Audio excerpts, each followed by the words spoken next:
Hi, welcome to Whiskey and Wool. My name is Shannon and I'm coming to you from northern New Jersey. It is where I live and where I craft and I work.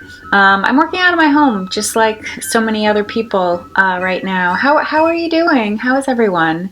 I really can't wait to see my hairdresser again. Oh my goodness, the roots, the root situation here. It's pretty bad. But I'm just embracing it because, yeah, what else can I do? I guess do my own hair, but I don't want to. I love my hairdresser, and I can wait, even if it's another month or two. It'll be fine. Everything will be fine. You know what's funny about that? He has a tattoo that says "All will be well" on his arm. So all will be well. All will be well. It's a good mantra.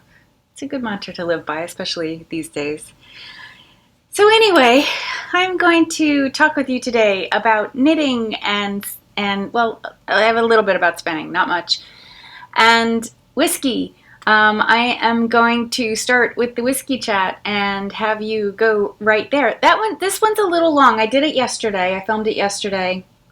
I was in my pajamas and I was like, oh, I'm going to do the whiskey chat. So I was surprised. I did a whiskey that I wasn't excited about until I read about it. But anyway, I digress. I'll tell you where to skip ahead if you're not interested in watching it. It's a little longer this time around. It's about 15 minutes. So yeah, I'll send you forward to watch that now. Hey there. It is whiskey chat time. I am going to talk to you today about a very well-known distillery that, I've got to be honest, I have avoided doing this chat about them because I thought they're very commercialized. But it turns out this is one of the few distilleries that is still owned by the same family, even though it's been more than 100 years. And so today I am talking about Glenfiddich. I understand that is the pronunciation of that ICH. It's a k sound. Scots may correct me, and that's fine. Others may correct me too, that's fine. Many people call it Glenfiddich, but it's Fiddich is the proper pronunciation. So today I am tasting the 15-year Solaris, which is a very special blend that Glenfiddich does. But first, before I get into that particular whiskey, let me tell you about the distillery and when it was established and open. And this is all straight from their website, glenfiddich.com. They were founded by the Grant family, William Grant, in the summer of 1876 with his 7 sons and 2 daughters. By his side, he set out to fulfill a lifelong ambition, which was to build and open a distillery. So he built the distillery by hand, stone by stone, and after 1 year, it was ready, and William decided to name it Glenfiddich, which is Gaelic for Valley of the Deer. So they began to distill whiskey or began the process of creating whiskey in 1887. And it is in the Speyside region, which I'll put a map on here so you can see it, in the town of Dufftown, Dufftown, Dufftown. And the first drops began to fall from their copper stills on Christmas Day in 1887. The distillery passed from generation to generation and stayed within their hands always. Let me see if I can tell you some key years. In 1957, William's great-great-grandson insisted on having coppersmiths at the distillery site. So they paid a coppersmith, or maybe a handful of them, to stay on site at the distillery so that they could always be on hand to build and tend to the uniquely shaped copper and uniquely sized copper stills. So that's cool, very innovative. And in 1959, 2 years later, Gordon Grant decided that it was important to have a cooperage on site. So the cooperage, the coopers are the people that build barrels. So those barrels are very important in the process of distilling whiskey, in the process of aging, actually in the aging process of whiskey.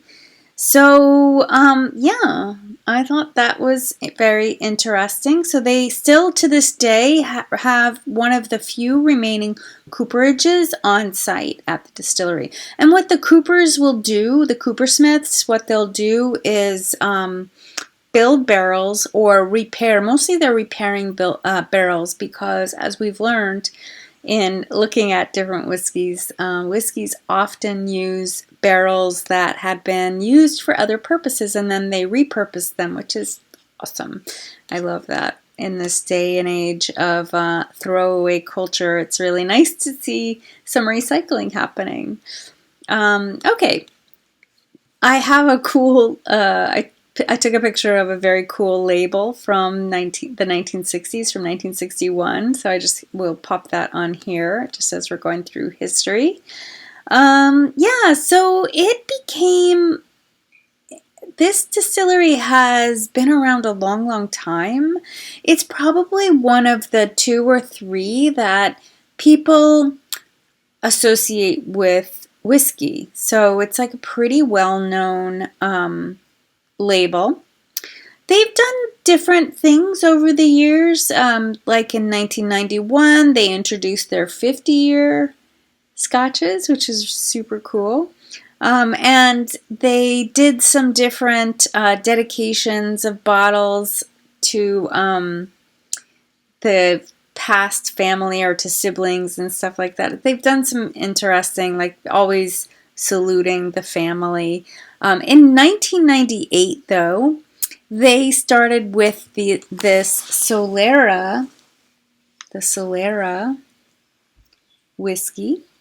And the idea of Solera is that they pioneered this process and to craft this 15-year-old whiskey. And what they did was how they do it is that they leave a little, they have this massive barrel, which I'm going to put a picture on here. It's not a regular size oak cask, but they leave a little whiskey from the previous batch. So it's this idea of, like it's something that's used in the production of other liqueurs, like, well, actually for balsamic vinegar, for example, but it's also used like sourdough is what I was thinking, like, oh, sourdough, that's exactly what you do. So like you could have these grains in your sourdough bread that were over 100 years old if you had a sourdough starter that had, been started 100 years ago and continued over the years. So that's what the idea is of the Solera. So that started in 1998, and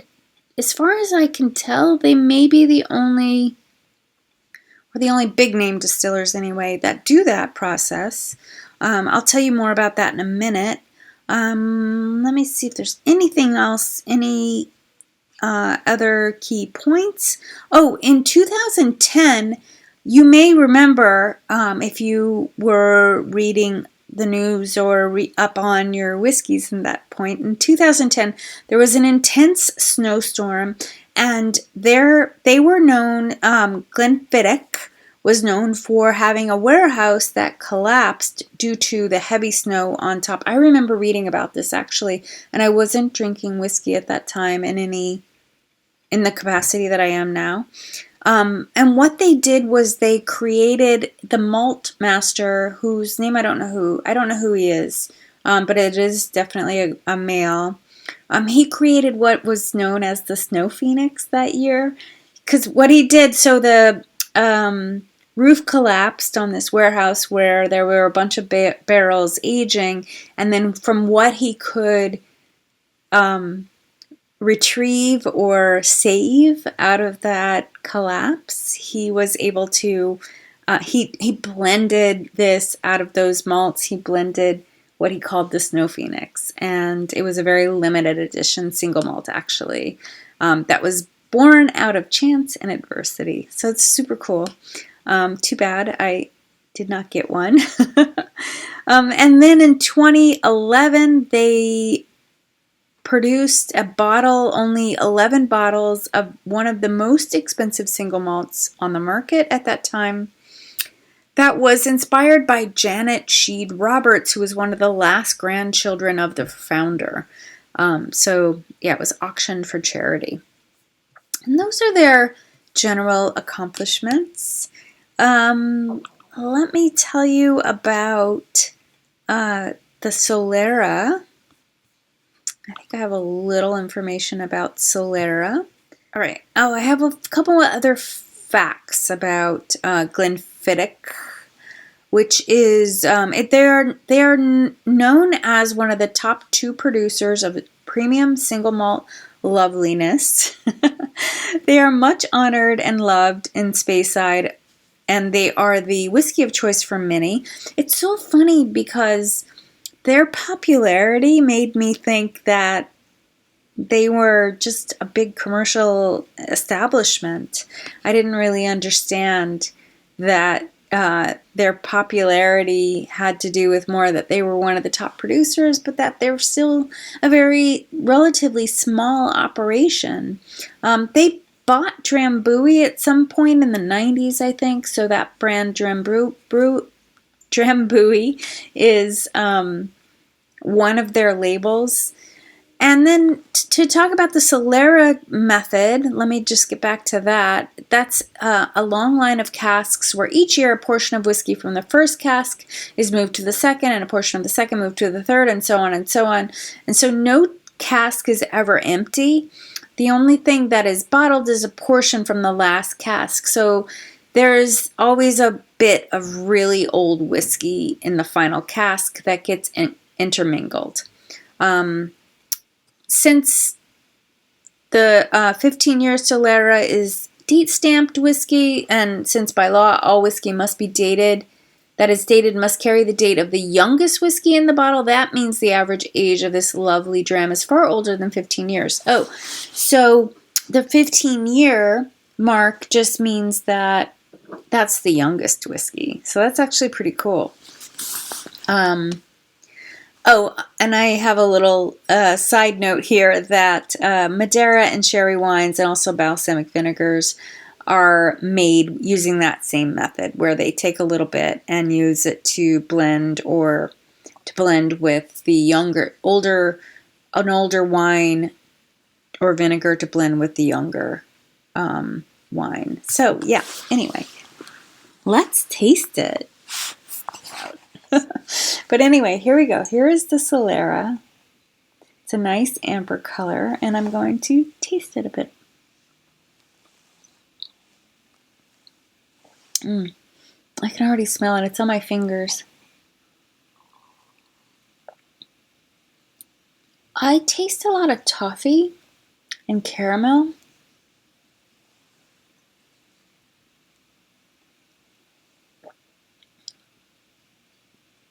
A little vanilla. You know, it doesn't have really strong flavors to me. There might be a little oak in there.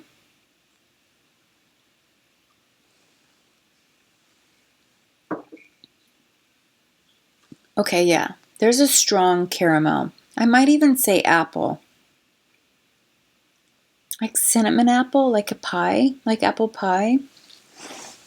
There may even be like a little bit of a crust taste in there, like apple crust, apple pie crust. Let me see what the experts say. Okay. Oh, rose gold in color. I don't know if we'd call this rose gold, us knitters. Is it rose? No, I'd say it's more golden. Vanilla, honey, heather, and dark berry on the nose. It definitely has a berry scent, I would say. I definitely smell a berry scent. Silky, full-bodied sherry, oak, and cinnamon. Okay, so there's the cinnamon that I was talking about. Rich, sweet, and warm. You know what? It's really drinkable. It's a very drinkable whiskey. I don't know what I'm not familiar with the other Glenfiddich bottling. So like their 12-year, or let me see what else they have actually. Our collection. So I'm not really familiar. I couldn't tell you how this compares, full disclosure, and how it compares to like their 12-year, which is the green bottle, or how it might compare to their 18-year, which is a golden bottle, or their 21-year, or they have a lot of, actually, which I find very interesting, they have a lot of experiments, what they call Project XX. And then they have those other like unique ones. They played around with they worked with a beer, an IPA beer distiller, and played around with using some of the techniques, and came up with this really, really rich, dark looking bottle. They've got some very interesting different bottles. They've got, and you should take a look for yourself on their website. They have a 30-year, 40-year, and the 50-year that I mentioned.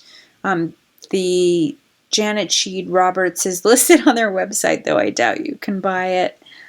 But yeah, there's some very interesting whiskeys listed there.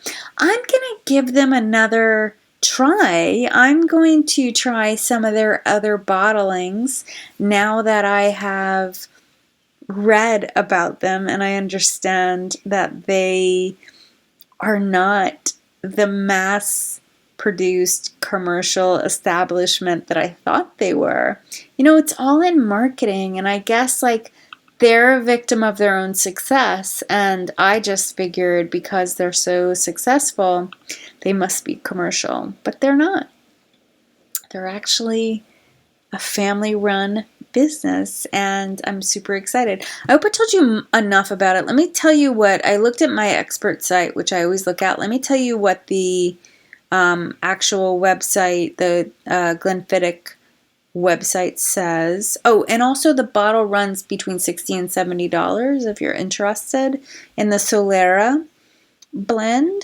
So what do they say about it?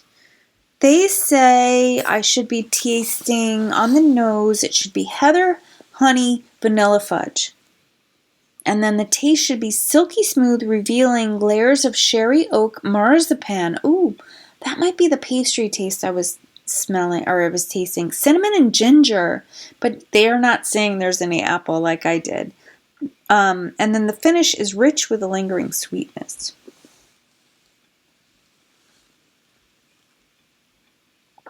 You know what? I would say that's all accurate.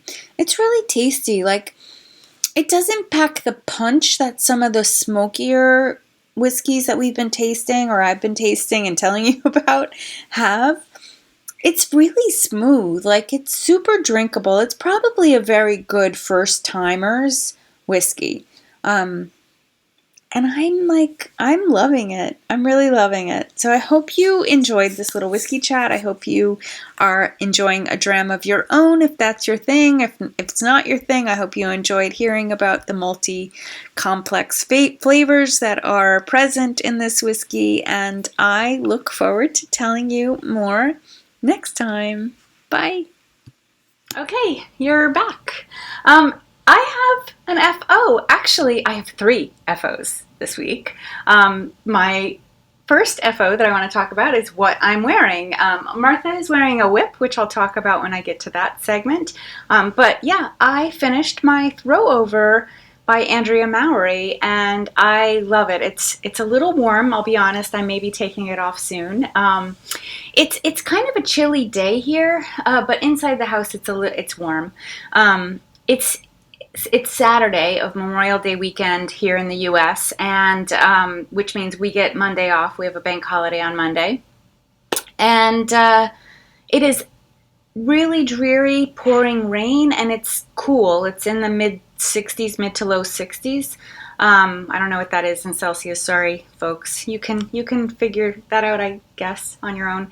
But yeah, it's cool. It's a cool day. It's not supposed to get hot here until the end of this week, this coming week, like starting Tuesday, which is just after the holiday.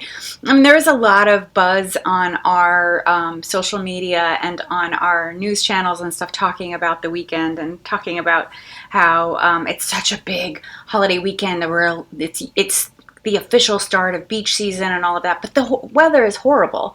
And there was a lot of cautionary, be careful, beaches will restrict how many visitors, da, da, da, da. Who's going to the beach today? It's pouring. Like, you may actually even hear rain. It's not pouring right this second, but it was pouring as I was setting up, like pouring, loud rain pouring. So yeah, there's no beach happening in this region. Other parts of the U.S., yes, I imagine that there is lots, and warmer regions. It's beach season. Some of our regions are beach season all year round. So anyway, why did I tell you all about that? Oh, because I was saying that I'm a little warm, so I may take this off. I have a new knitting T-shirt on, so you'll get to see that too. So yeah, the Throwover by Andrea Mowry. I have a lot of yarn left over. So the main color is this one right here. It's by Kim Dyes Yarn. It's called Robin's Egg, and it's on her Shortbread DK base. It's an 85 Polworth 15% silk. It's so nice. It feels so good. The skeins have a lot of yardage. They have 331 yards, and I had bought 4 skeins thinking that was a sweater's quantity. And I think it would be, maybe this sweater is a little bit cropped. I think I knit it to, I'll put a picture of myself wearing it in here. I think I knit it to 23 or so inches, which is as cropped as I want to go. But I think the pattern was written to go to about 20 or so. But anyway, I have this bit left of my 3rd skein, and I have a full 4th skein left, which, great. I'll use those for, some shawl or blanket or something like that in the future, because I do like to knit DK weight into blankets. And yeah, the yoke is Spincycle here. Their Dream State. Spincycle Dream State. In 3 colors, I chose, this is Shades of Earth, this ball band, so that rust to navy blue is Shades of Earth. Then the pale gray, pink, yellow on top is Verba Volent, and then the center mossy green color is Deep Bump. Oh my goodness, those Spincycle girls, ladies, they made the pink velvet sweater, which is a whip I have, I'll show you, by Andrea Mowry, and they used Spincycle. I think they're dyed in the wool, which is the fingering weight version of their yarn. They used that for the main body, and then used a solid color for the contrast. They're so beautiful. That is on my bucket list of thing to knit. Not necessarily pink velvet, but a sweater using dyed in the wool, one color of dyed in the wool for the body of the sweater, and then a solid colored yoke. That would be amazing. Their sweaters are beautiful. So the natural striping that happened on their sweaters. Of course, they're small women. One of them is pregnant. Kate is pregnant, but she made for her regular body, I think. But they're small, so who knows what would happen on my size with the stripe repeats. I don't know. Could be fun though. I am looking forward to doing that someday soon. I'll need to buy a lot more of their wool. I have some dyed in the wool. Anyway, I was gonna stick to the script today, but apparently I am not. So yeah, finished object, the Throwover. I love it. It's so pretty. I love the colors. I love these earthy tones. Fall, autumn tones mixed with pastel, or these mid-tones. I don't really think this is pastel. This is more of a mid-tone to me. But yeah, love, love, love. Okay, I have another finished object. I finished my daughter-in-law's Vertices Unite shawl. Vertices Unite. Isn't it pretty? So I think last time I was working on this wedge right here, And then I went on to do this tail, and I did the I-cord bind off, which took me about 3 evenings to do. But let me just see if I can do like a drive-by. So this is where you start. You start at this tip here and do this section here, and then you do this section here. And yeah, and then you do that big, I did that big purple wedge. And then I did this section here. Then this section here. This is where I ran out of my color A yarn. I just finished it off with color C, and I think it looks fine. It actually looks like it was intended to be like that. And then you finish off there and do the I-cord bind off, and that's it, you're done. Yes, so I blocked it, and now that I've showed it to you, I can send it on out to her. Very happy about that. Let me tell you about the yarn. In the first section, I used some leftover white, creamy white yarn that had like mint and pink accents in it and speckled from Cat Sandwich Fibers in the colorway Garden Tea Party. I have a picture, I'll put it in here, but it's probably not that important to know. And then the blue, which is the same color here, this is by Voolenvine. It is the ball band in the colorway called The Night Court in her footsie base, which is BFL nylon 80/20. This was a club color. She did a limited club based on a quart of Thorn and Roses. This one here, this pale purple, this like lilac color, that is this yarn here. I have a lot of this left. This is Deep Stash from a dyer that no longer dyes, Tangled Strings, in her Winter's Treasure superwash nylon colorway. Yeah, I have like more than half the skein left, even though I used a lot more than I should have because I was supposed to be striping this entire block here with that. And then this one here, I have about half that skein left too. This was a 50-gram skein from Cat Sandwich Fibers that knit up like this. It's so pretty. Cat Sandwich in her yarns that are colored. Oh. But yeah, so I find that what she does often, what Cat Sandwich does, is she'll do like 3 colors and alternate them when she's in the dye pot. And in this case, it's a pink, a green, and a lilac color, a soft lilac color. And the pink is dark at times, and then she speckles the whole thing. So it's really, really pretty. Really, really nice, beautiful yarn. And then finally, the last one is this right here, that deep dark purple.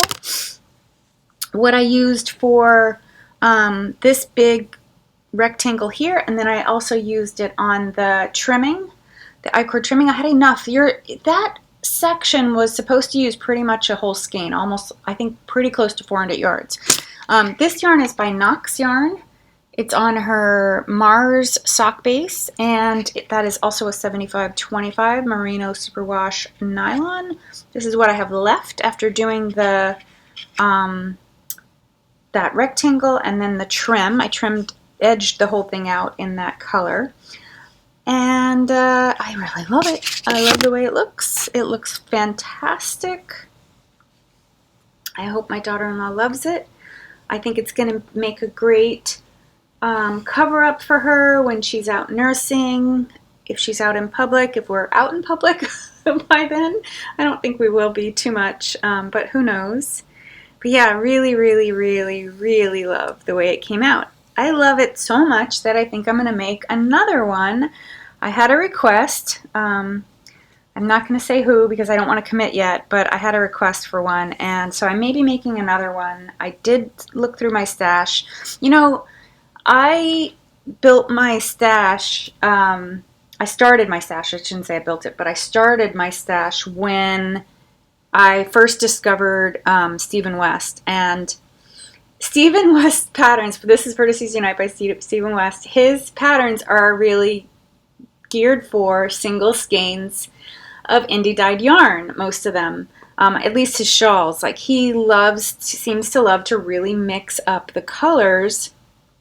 And I originally pulled together, or was purchasing, because I was thinking I was just going to knit all the Stephen West things, and then I started to discover a bunch of other designers, and I realized that I really prefer, after making like 10 shawls, I decided that I really preferred knitting sweaters instead, and that I had plenty of shawls. I started to give them away. Now I'm down to like 4 shawls.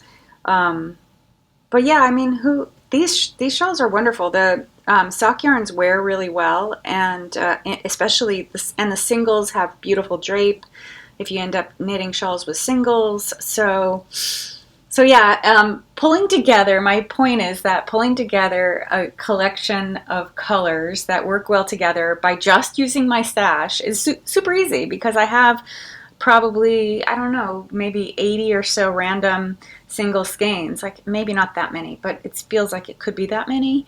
I stopped buying single skeins a while ago, and the only single skeins that have come into my house have been via advent calendars.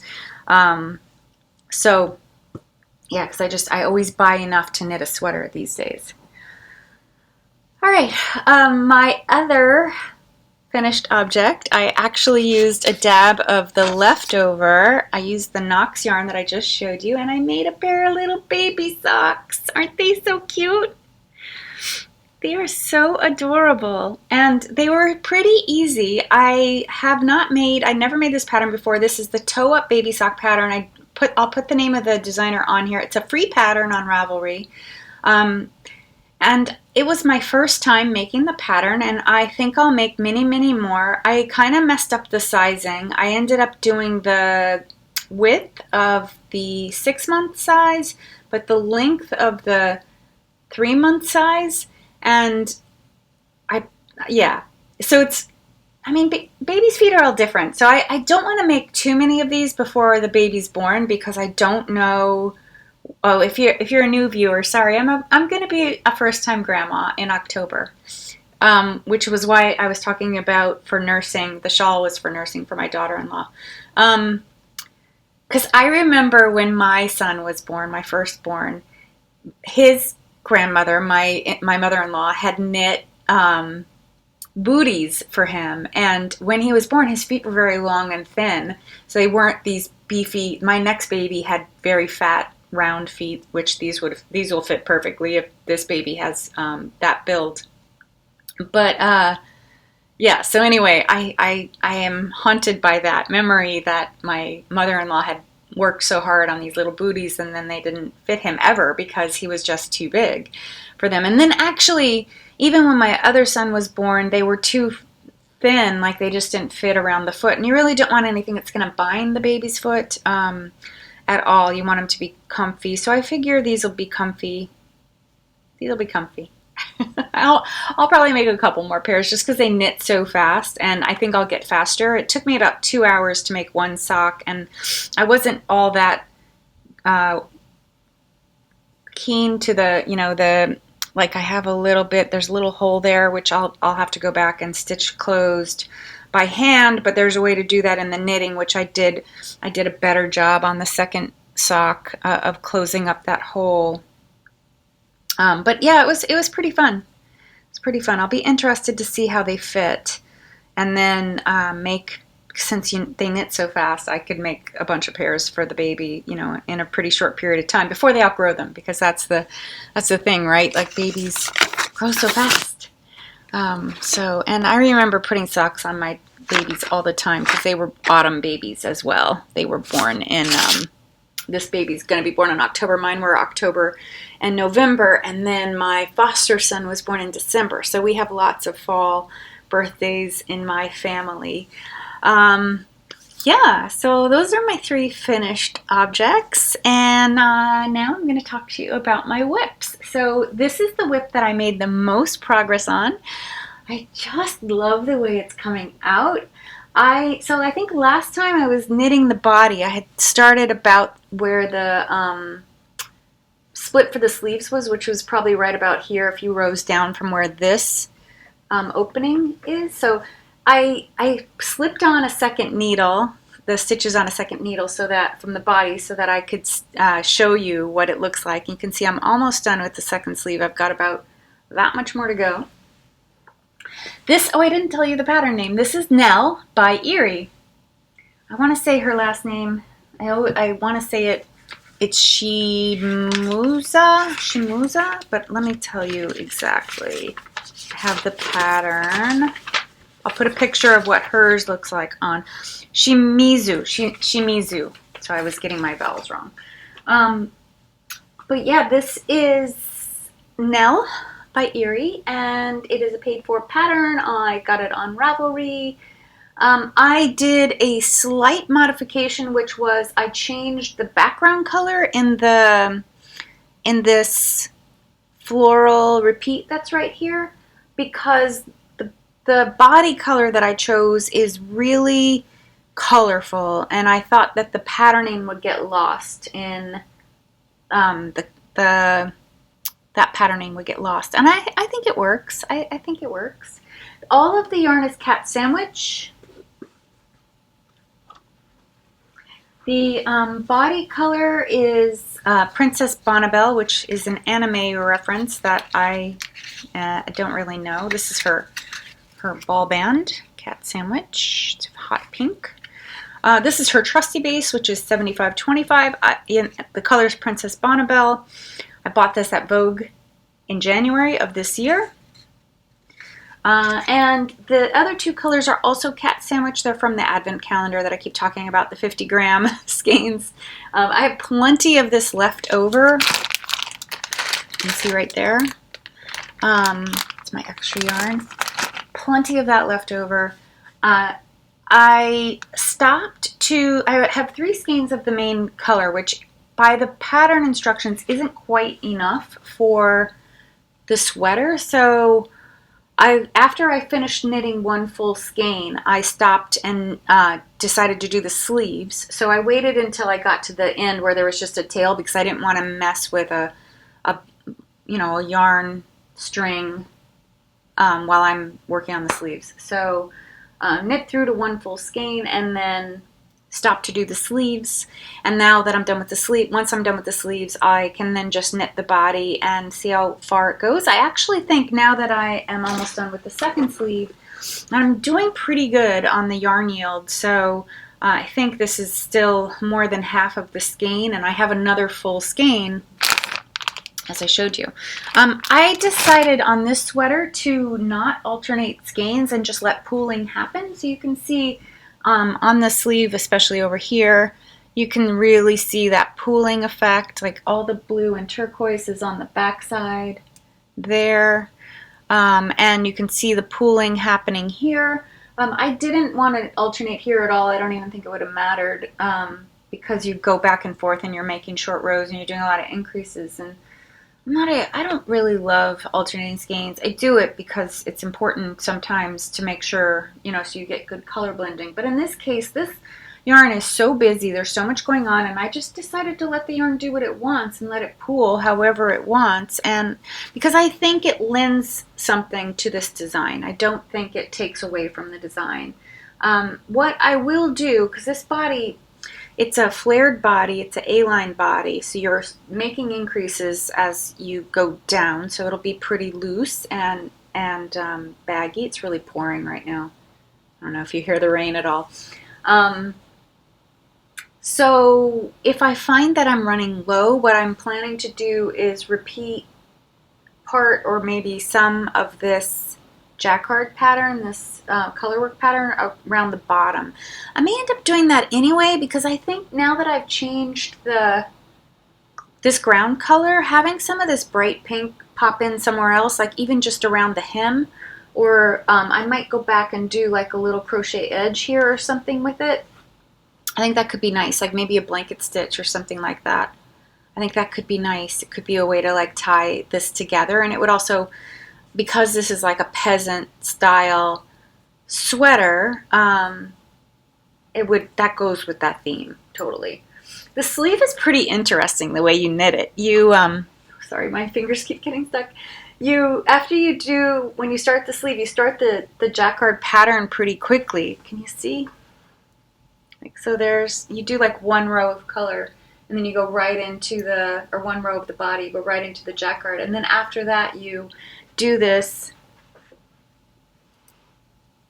you do like a textured stitch, the same textured stitch that's across the front here and around the back, and then increases, so it looks like gathers. So you do increases, and then you just knit straight. So where you're seeing, where it looks like it's blousy or poofy, it's actually just knit in a straight tube, and then you do rapid decreases at the bottom and another texture there. So it's really clever. It's very cleverly designed. I really like it. I'm enjoying knitting it. The only not enjoyable thing is that it's a bajillion stitches on a little needle. But I think I'll be very motivated to get it done once I get through the sleeve. And the sleeves are super easy because you can just zoom around them on a 16-inch circular needle, and that's perfect size for the sleeve that I'm making. And I can just like mindlessly knit that until I get a big chunk. Like I knit most of this part here last night just watching a movie. It was just like knitting away. So yeah, that is one of my whips. My whip that's been getting the most attention. I did work a bit on my pink velvet sweater, which I mentioned before. It's by Andrea Mowry, and I am still in the colorwork section. Oh, it's so pretty. I really, really love this. I'm not so hyper motivated to get it done though, because I know it's not going to be something I can wear now.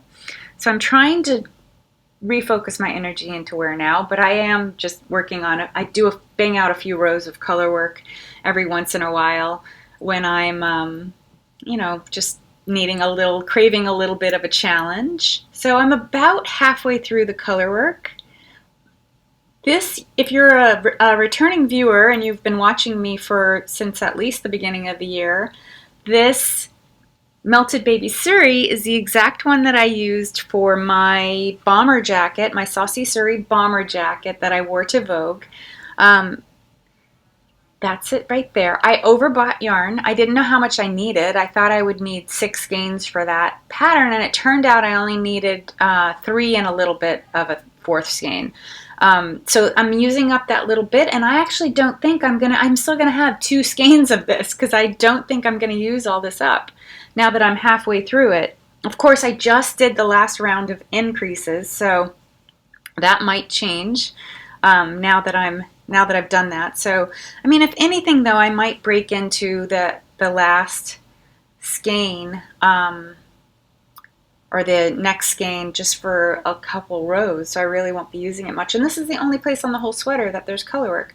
This is another cropped sweater that I'll be making longer. It is, the body is fingering weight. Andrea had designed the pattern to be knit entirely with Qing fiber, so I didn't finish telling you that this is Qing Fibre's Melted Baby Suri, which is a Suri alpaca. Do I have the tag? Suri alpaca. It's in here. Suri alpaca silk. Oh no, I forgot her. It's so hard to read. Yeah, it's a Suri alpaca silk blend. I thought there was a little dab of superwash in there. I really don't. I'm having trouble reading the tag. It's white printing on a gray label. I could probably read it if I put it up and show you. So the colorway is called Aurora.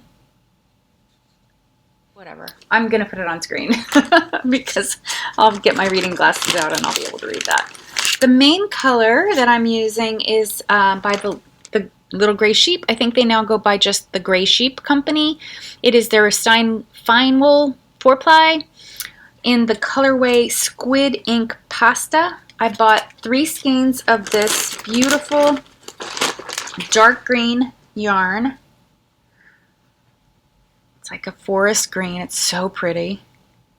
Beautiful dark green yarn. I bought this at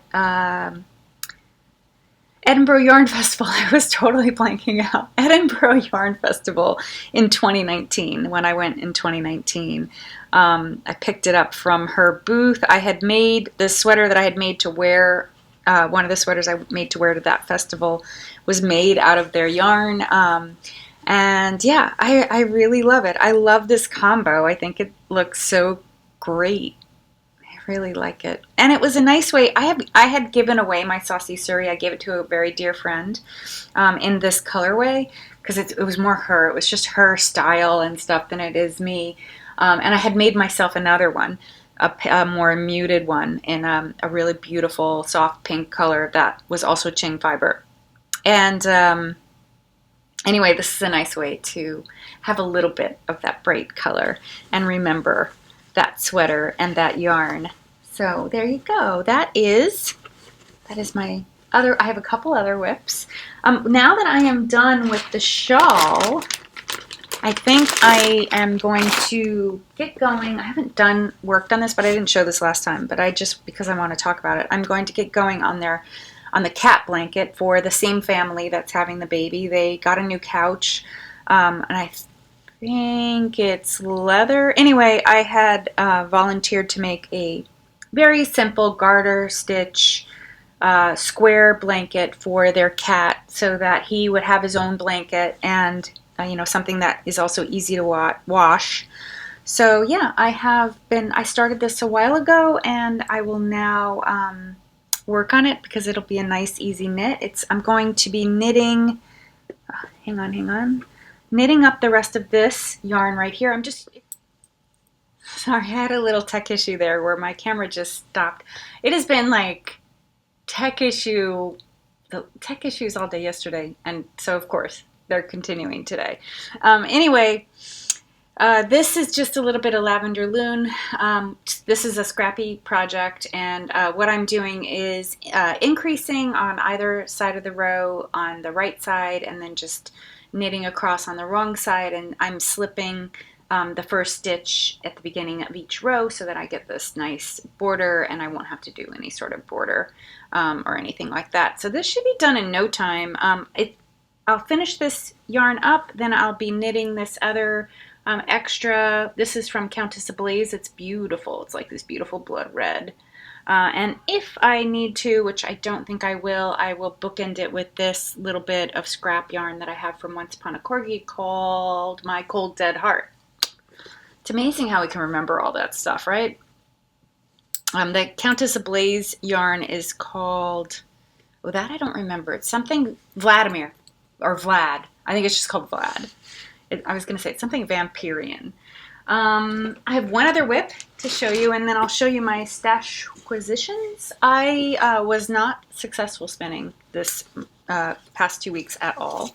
But wait, this is a stash acquisition. Oh my goodness, this stash acquisition has a very funny story.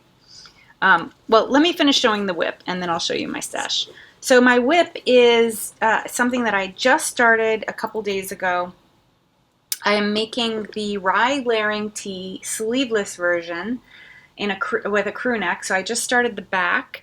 This is a yarn I got a couple weeks ago. It's sport weight. The pattern rye layering tee is written. It's my own pattern. It's written for sport weight yarn, but you can mess around with gauge and stuff and use different yarns in there if you wanted. But I am using, this is Sweet Sparrow yarn. It's a mystery. She did a mystery skein. Her sport weight was 2 skeins, which I thought was the perfect amount. I fully expected a beautiful pastel because that's what Julie is known for. And she threw a monkey wrench and sent me this chocolatey brown, which it turns out is a really great color. It's a color that I do love and I will certainly get a lot of wear out of, and you can see how it's knitting up in this beautiful variegated speckle. It's so pretty. I may, depending on my yarn yield, I may end up doing a little bit of a cap sleeve. I'll see. The rye layering tee, if you're not familiar, is a set-in sleeve pattern. It's knit top down. You can choose to do a button placket or just a regular crew neck. That's the way the pattern's written now. I may do other variations in the future. I was thinking about a V-neck, but that won't happen anytime soon. So don't get too excited if you like V-necks. But yeah, so I started this. I'm excited. I am trying to shift my knitting right now to warm weather knits. Knits that would be nice for wearing in the warm weather. Yeah, it's really coming down out there. Wow.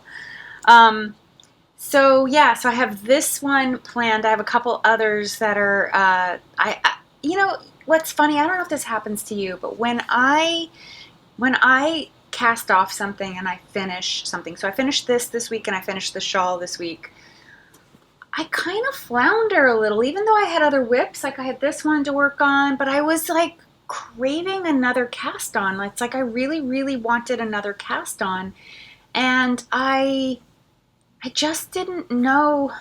I don't know. I felt restless in my knitting. Like I just wanted something, but I couldn't put my finger on what exactly I wanted to work on. And I certainly have plenty of yarn. I have plenty of yarn. I think I calculated at the beginning of this year that I had enough yarn to knit for the next two years if I never spun another skein or knit another or bought another skein. So, yeah, so I was sort of at a loss as to what to knit next. But I think this is a good choice, this little guy. I have another. I'm going to show you that in a minute. So let me talk about stash acquisitions because, as I said, my spinning, I just didn't spin well this week. What happened was, so I don't have any spinning to show. What happened was that I started to work on the fourth collection of fiber that I had gotten from my advent calendar. So the advent calendar was 15 to 20 gram bundles that I opened each day of December and had ended up with 24 little bundles of fiber that I then sorted by color. And I'll put a link in the video here in the screen so you can click on that if you're interested in seeing how I did that, or I'll put it in the description box too if you want to go check that out, see what I did. So because I filmed me sorting it and figuring out how I was going to group the fiber. So I grouped a collection of green fiber. That was what I was meant to spin next. And I became frustrated with the way that spin was going. There was a lot of breakage because when you're combining fibers, a lot of different types of fibers, the fibers are different lengths. So you've got to adjust your draft every time, and if you don't, and also sometimes the twist too. So if you don't adjust the draft and the twist right, you get breakage. So it was a lot of stop start. I was, because I wasn't sure what fiber I was grabbing, because the fibers, though they were identified, I had taken the identifier away in order to divide the fiber into two, so I could do two bobbins of single that I'll then ply together into a two ply. Yeah, so I don't know, maybe I just wasn't in the right frame of mind to be working on something like that. I also found some problems with the yarn or the fiber, which I'll talk to you about next time because I will finish it by the next time I make a new episode. When I do the next episode, I'll have it. So I'll tell you about the issues that I found with that particular batch of fiber. And go into that then. So yeah, so now I'm into what I acquired over the past couple weeks. So I got a lot of shipments, and I think I'm up to date. I don't think I have any other. Oh no, I am wrong. I have another. I have subscribed to a year-long fiber club with Stitch Together Studio. So I think my next edition is coming sometime in June. And then I had subscribed to a 3-month subscription with Ulan Fiber in Ireland, and she had some problems as soon as COVID hit. She had problems with her supply chain, and so that's been delayed, but it's on its way. So I'll have that fiber to show you next time. I'm getting 2 months worth in one shipment. That's it. But I am up to here now with fiber. I'm gonna show you. I've had enough. I got enough fiber now. I have no urge to buy any fiber. So getting onto the stash, that was my long-winded way of getting onto what I acquired over the last 2 weeks. So I got a new hoagie bag. This is so freaking adorable. So when I bought this, I thought I was buying a bag that was the size of this hoagie bag. This is the Pampa bag in the dusty pink color. It's beautiful. This is such a great size. I actually use this as a purse. I had to go out to get my car oil changed and all that, like just a car checkup basically, and I took this one with me. I threw my laptop in there along with this sweater and the baby sock knitting and my wallet. Everything fit, the keys, everything, and off I went. It was great. I don't think I would do that if I was going to be going anywhere more than one place. But for just doing that one thing where I knew I had to sit for an hour or two while they worked on my car, it was perfect. Absolutely perfect.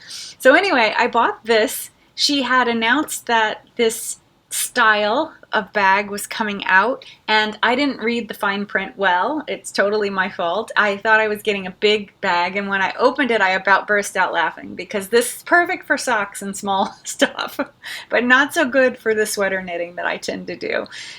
This is so adorable. I absolutely love it. Look at it. It's so cute. So I have my rye layering tee living in there right now. So it's got one skein and a little small project. It'll probably be fine for that layering tee because it will be sleeveless. So it'll probably be fine for the whole thing. And yeah, so this slips through. And then the way it works is that you can slip this on your wrist and then knit and walk at the same time. So I could have my knitting out. It's really fantastic. Great design. I love the mustard yellow color too. I want her to make it in a bigger version though. I want a version that's big enough for, I love the loop, but I want it to be maybe not this big. This might be too big. Maybe something in between these two sizes. But yeah, these are so wonderful, these bags, and what Hohi does, employing women that otherwise probably wouldn't be all that employable and training them and stuff and giving them jobs. It's really fantastic what she's doing. And yeah, she just had a warehouse sale yesterday, so I hope some of you were able to partake. I decided that I needed to stop buying because I could have picked up another Pampa bag. She had them in blue, which are beautiful, but I was like, you know what? Let other people get them. I don't need to have one of everything right now. maybe later. Okay, so I got that. I also got my pre-order from Stranded Dye Works, which is this is the colorway Wash Your Hands. So she did a pre-order of two colorways. One was called Wash Your Hands, the other one was called Don't Touch Your Face. I think the main difference was that the Don't Touch Your Face had coral in here, where this is like cream colored. But yeah, I bought this for the same Rye Layering Tee sleeveless version. This is her sport weight. And yeah, I kind of bought a bunch of yarn all at once for those sleeveless Rye Layering Tees. So anyway, got that. Really love it. It's nice and bright. So I will be working on this over the next month or so. And yeah, sleeveless tees. So sleeveless sweaters, man, they knit fast. So I forgot to say too, in the Rye Layering Tee, forgot to tell you, the Rye Layering Tee is also choose your own adventure in terms of the rib stitch. So this particular one, I'm doing a 3x1 stitch. So it's 3 knits to 1 purl. And as I said, it's top down. This is the back. After you finish the back to the armhole, you attach the front. You do one front to a certain point, and then you do the other front to the same point, and then you connect them, and then when you get down through the whole armhole, you connect and you knit the rest of the body in the round, and then you come back up and pick up for sleeves if you're doing sleeves. In this case, I'll be picking up either for a little cap sleeve, or I'll be doing like just a 1x1 rib knit trim, or whatever I decide to put on the neck trim. So you go back and do the neck trim too. This will be a crew neck version, not a button version. I might do the bright Wash Your Hands. Isn't that so great? Wash Your Hands I might do in a button version, and maybe I'll have to see. I'll have to see how the yield goes with the sleeveless on the Sweet Sparrow yarn sport weight. So that's also sport weight. I also got this yarn here. This is Yarn Love in the colorway Living Coral. I caked it because it is a silk linen blend. I caked it so that I could swatch it because I was super curious how it would swatch up. So this is the base is called Princess Buttercup. That's a swatch of the linens or silk linen blend. It's 65-35, so mostly silk. I swatched in size 5, 4, and 3. I think I like the way the size 4 is working up. I'm going to do the rye larynx in this as well, only I'm going to do a stockinette. I think I'm going to do stockinette. I thought about doing the Tegna t-shirt instead, but I don't think so. I think I just want, yeah, I don't want to do the drop shoulder and all of that. I think the rye larynx will give me what I want with this. This is fingering weight, so I will have to do a little bit of, though the yield is huge. It's almost a 500-yard skein. So I have about, in 2 skeins, I have about 1,000 yards. And I think the colors are close enough that I'm not going to have to alternate skeins, which makes me very happy. I decided not to alternate with the brown from Sweet Sparrow either. So yeah, that's another potential t-shirt pattern that I will, or t-shirt that I will have for the summer, and that should do me. I did think hard because I got a coupon from Yarn Love Yarn Company, and I did think about getting more of this yarn, this particular yarn, the Princess Buttercup Fingering, which is her silk linen blend. But I decided against it. I think I have enough. This is enough knitting for summertime. And then what I'll do is probably switch over into fall knits and stuff like that. Okay, so what else did I get? Speaking of fall knits, this is yarn that I purchased to... I had originally planned to use that dark green yarn that I'm using for my pink velvet. I had originally planned for that to be a sweater for my son because he loves black and he loves green. So I thought this really deep, deep, dark green would be perfect for him. But then when I started to think about what I wanted to make for him, I found the pattern that I found has cables in it. So I realized that they wouldn't show up well in that dark green color. So it made me hunt for the proper yarn for that. And I found, I don't have to start this for a while. I'll probably start this somewhere in July or August. His birthday is October. So I found from Jill Draper Make Stuff, I decided to use her Kingston base. I have used this yarn before. I used it in another sweater for myself. I do really like the yarn. I don't love that sweater pattern all that much. It's actually my own pattern, but I modified it. I don't know. I don't love it. It's okay. I don't love it. I should give it away because there are people who would love it. But anyway, I have knit with this yarn. I really loved the way the yarn knit. And this beautiful pale gray color, which is her, does she tell me what it is? Yes, Front Street. She names, all the Kingston colorways are named for streets that are in Kingston. So Front Street, this is 270 yards. I bought 5 skeins, which should be plenty for a sweater. He's not a big guy. He's probably my smallest boy, actually, man, adult child. So he could probably wear the same size that I wear. So I think 5 skeins is plenty. Given that there's some cable, I could probably get away with a 4 skeins, but with the cables to be safe, I bought 5. So this will be something that I will cast on down the road. Nothing delights me more, and I'm sure other knitters could relate if you have a stash, to think about a pattern that you want to make and then discover that you've got the yarn in your stash. That's how Pink Velvet got cast on, because I wasn't intending to make anything that would be something I couldn't wear now. I really wanted to shift my knitting to be things that I can wear now, and I have a couple very lightweight cardigans in my queue. I've purchased the pattern, I have the yarn, I just haven't cast them on because I was thinking they were more like spring, summer knits. So I've sort of bumped my own queue with these wintry knits. This being one that I bumped the queue with, and now the Pink Velvet I've bumped the queue.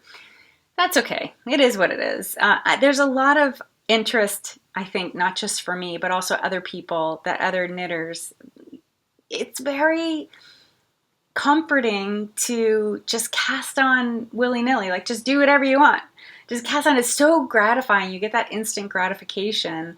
And I think we look for instant gratification in the type of world we're living in right now. So I just sort of went with that and embraced it. And, you know, I kind of want to cast on everything just so that they're all ready and I don't have any excuses.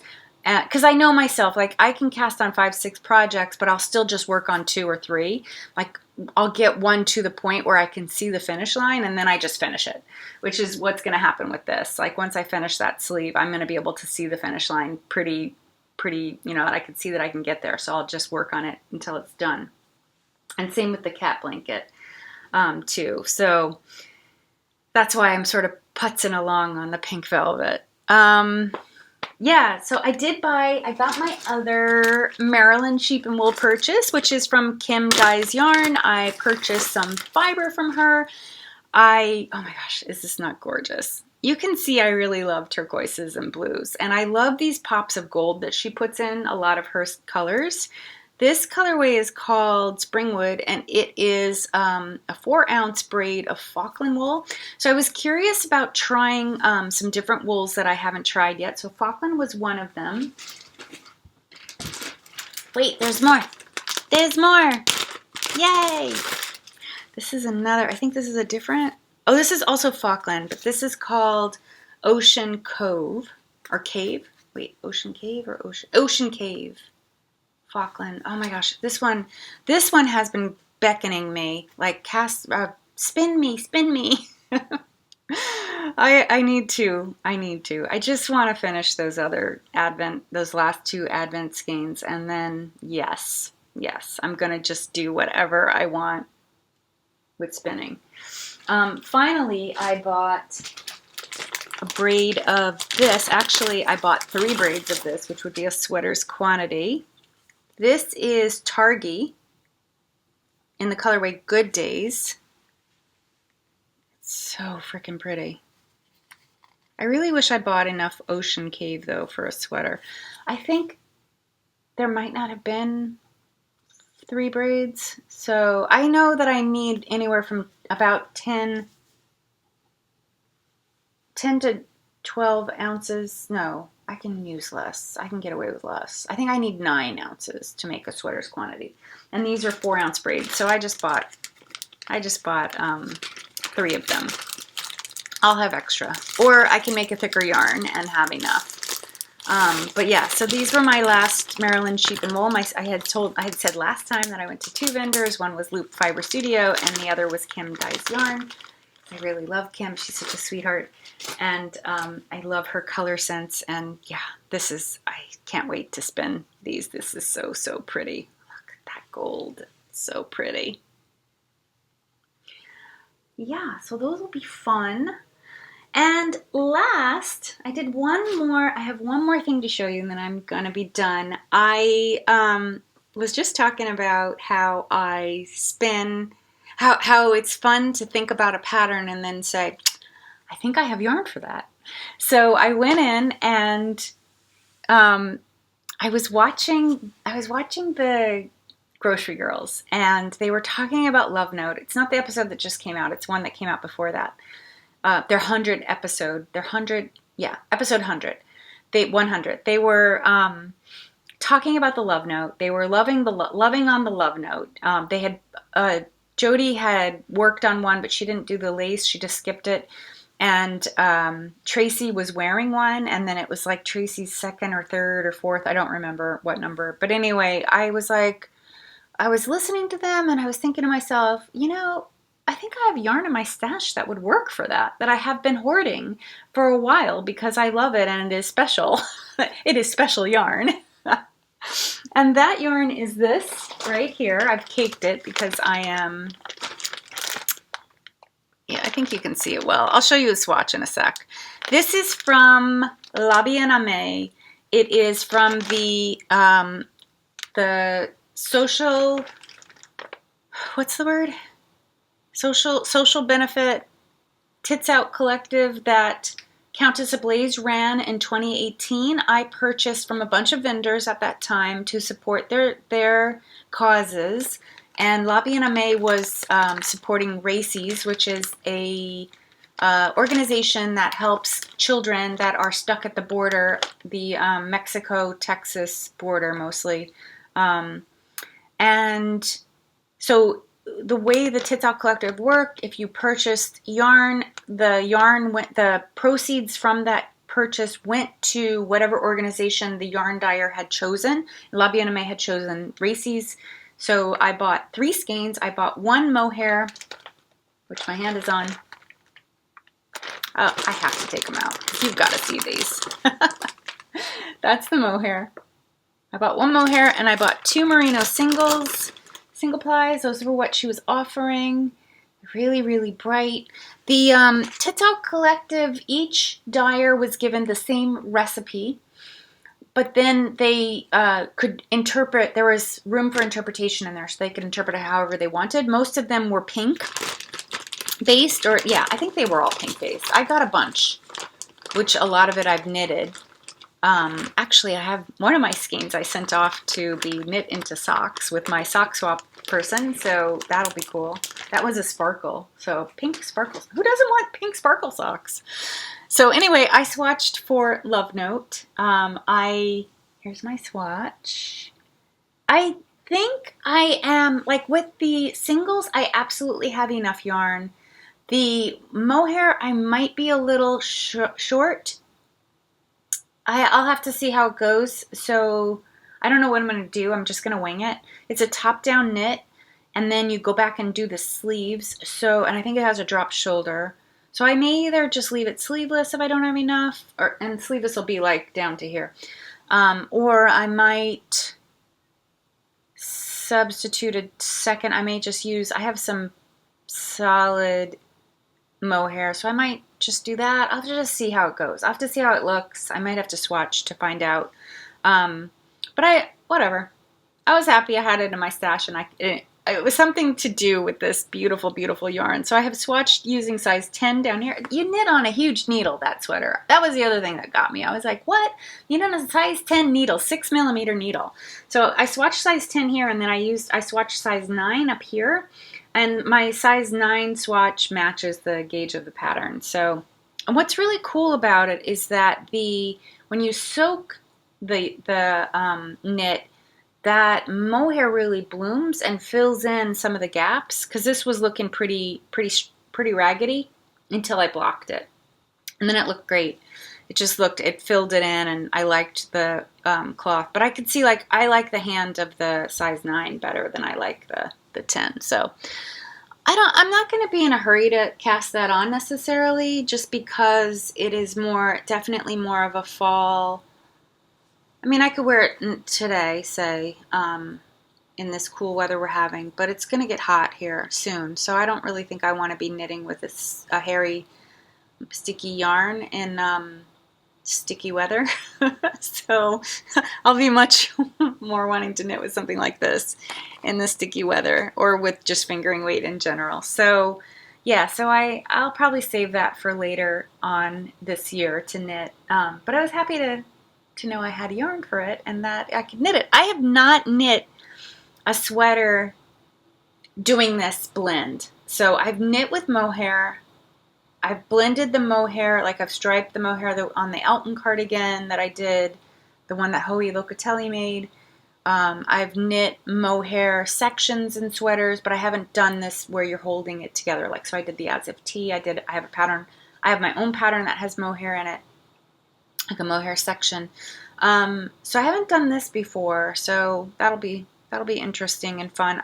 I've resisted doing it, to be honest, because it just, I know how warm mohair is, and I was worried that it would make me too hot. But this is a really loose knit, so that might make up for it. We'll see.